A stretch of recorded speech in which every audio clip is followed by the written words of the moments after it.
मेरे पास सेशन में एक मेल पार्टनर आए और वो कहते हैं कि मेरी माँ ने और मेरी बीवी ने मेरा जो मेंटल हेल्थ है उसका बेड़ा गर्क कर दिया है और उन्होंने मेरे लिए कोई चॉइस नहीं छोड़ी कि मैं कोई ऐसा कदम उठाऊं जिससे उनको सुकून मिल जाए। पाकिस्तानी जो मर्द होता है ना, वो अपनी बीवी और अपनी माँ के दरमियान ऐसा फंसता है और ये दोनों ही उसकी मेंटल हेल्थ को तबाह करके रख देती हैं। कैसे, मैं आपको बताता हूँ। क्योंकि अगर वो माँ की साइड लेता है तो बीवी उसका जीना हराम करती है, और अगर वो बीवी की साइड लेता है तो माँ जी पैदा करने का हिसाब उससे लेना शुरू कर देती हैं कि मैंने तुझे पैदा किया है, पहले तो मुझे ये बता।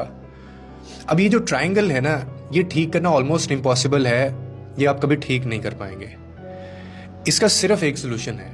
इसका सोल्यूशन ये है कि जो मर्द जो है ना, वो एक या तो सबसे पहले हेल्दी बाउंड्रीज सेट करे, माँ के लिए भी और बीवी के लिए भी, दोनों को ये पता हो। और इन दोनों औरतों को भी ये समझना चाहिए, जो कि सबसे ज़्यादा इंपॉर्टेंट है सोल्यूशन इसके में, कि भाई वो एक इंसान है, वो फुटबॉल नहीं है, उसकी भी मेंटल हेल्थ है। और माँ जी ये समझें कि अगर वो बेटा है, उन्होंने पैदा किया है, तो इज़ नॉट ए सोल्जर, वो किसी बैटल फील्ड का सोल्जर नहीं है, वो बेटा है आपका, आपने लड़ाने के लिए नहीं रखा हुआ।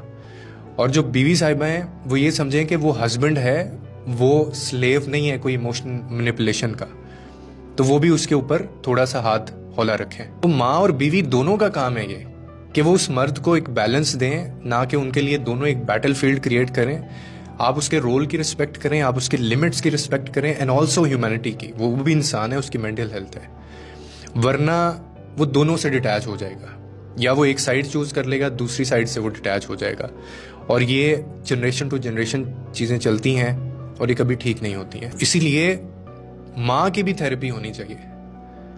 हमारी जो पाकिस्तानी माशरे में जो माएँ हैं ना, जो टॉक्सिक मदरहुड है जिनका, उनकी भी थेरेपी होनी चाहिए। अगर वो थेरेपी नहीं लेती हैं तो अगर वो खुद इतनी अक्लमंद हैं तो फिर उनको ये चीज़ समझनी चाहिए थोड़ी सी। It is causing millions of man, believe me, ये इतने मर्दों की ज़िंदगी और उनकी मेंटल हेल्थ तबाह कर रहा है, और इस चीज़ का किसी को अंदाज़ा नहीं है और इसके ऊपर कोई बात नहीं करता।